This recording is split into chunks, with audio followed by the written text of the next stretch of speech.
la prière et particulièrement Salatul Fajr. Pourquoi Salatul Fajr? Parce que c'est une des prières, parce qu'on a 5 prières, on n'en a pas 2. On a 5 prières, on n'en a pas 4.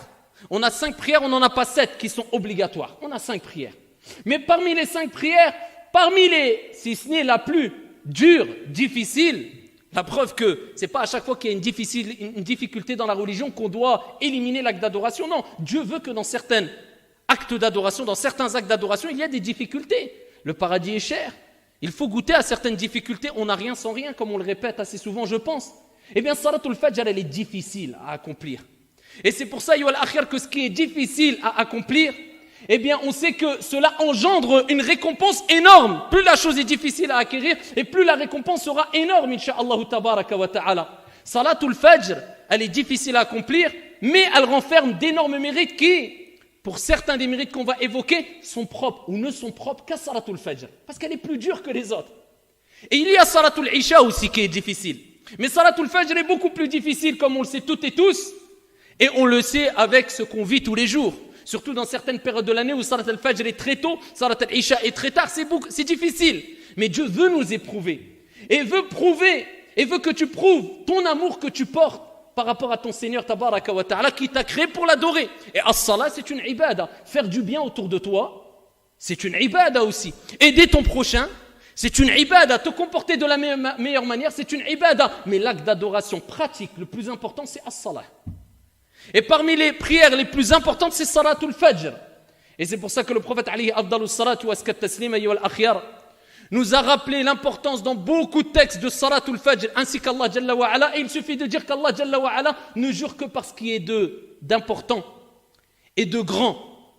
Et Allah Tabaraka wa Ta'ala a juré par Al-Fajr, wal-Fajr, wa-layalin ashr. Il a juré par Al-Fajr, l'aube. Et le prophète alayhi afdalus salatu wa askat taslim nous a rapporté des textes, ayyuhal akhyar, qui nous rappellent qu'il est important de se lever pour Salat al-Fajr et de courir vers la récompense et le mérite de Salat al-Fajr pendant que la majorité des gens dorment. Ah, ça, c'est pas pour tout le monde cette récompense. C'est pas pour Dieu a voulu qu'elle soit réservée à une catégorie de personnes, qu'Allah Jalla wa Ala fasse qu'on fasse partie d'eux. Eh bien, il dit alayhi salatu wa salam à titre d'exemple. Dans le hadith rapporté fi Sahihain, rapporté par Al-Bukhari wa Muslim, les anges se relaient auprès de vous la nuit et le jour. Les anges, al-malaïka, ils se relaient auprès de toi, auprès de moi, auprès de nous, la nuit et le jour. Et ils se rencontrent. As-salat al-asr et as-salat al-fajr. C'est les 2 prières dans lesquelles les anges, al-malaïka, se rencontrent. Et les anges qui ont passé la nuit auprès de toi, qui ont attesté qu'est-ce que tu faisais à l'heure de l'Fajr, remontent vers leur Seigneur Tabaraka wa Ta'ala, qui, Allah Jalla wa Ala, les interroge, bien qu'Allah Tabaraka wa Ta'ala en a connaissance de la réponse. Il interroge les anges, al-malaïka, et il dit, comment avez-vous laissé mes serviteurs? Et là, les anges qui ont attesté que tu étais réveillé à l'Fajr, pas en train de dormir, eh bien diront à leur Seigneur Tabaraka wa Ta'ala, ya Allah, on est parti alors qu'il priait, et on est revenu et on l'a trouvé en prière. Et donc là, c'est comme si Allah Jalla wa Ala te rappelait que si tu préserves tes prières de l'Fajr jusqu'à l'Isha, eh bien les anges vont attester que tu as passé quelque part ta journée en prière. Donc c'est pour cela qu'il est important, ahibbati fillah, de préserver pas une ou 2, mais les 5 prières, et particulièrement les prières où le prophète alayhi salatu wassalam a mis le doigt dessus, a insisté, a rappelé le grand mérite qu'il renferme, particulièrement al-Fajr, al-Asr, al-Isha, et si tu peux, fi jama'a, en groupe. Et donc, que dire de l'état de la personne? Et que dire de la situation de la personne qui les anges attestent devant Allah Jalla wa Ala comme quoi il était en train de dormir? Comment avez-vous trouvé Foulan? Ya Allah, on l'a trouvé en train de dormir et on est revenu, il était insouciant, ou il s'est détourné, ou il dormait encore. Juste penser à cela, ça doit créer un certain sentiment de mal à l'aise, un certain sentiment de gêne.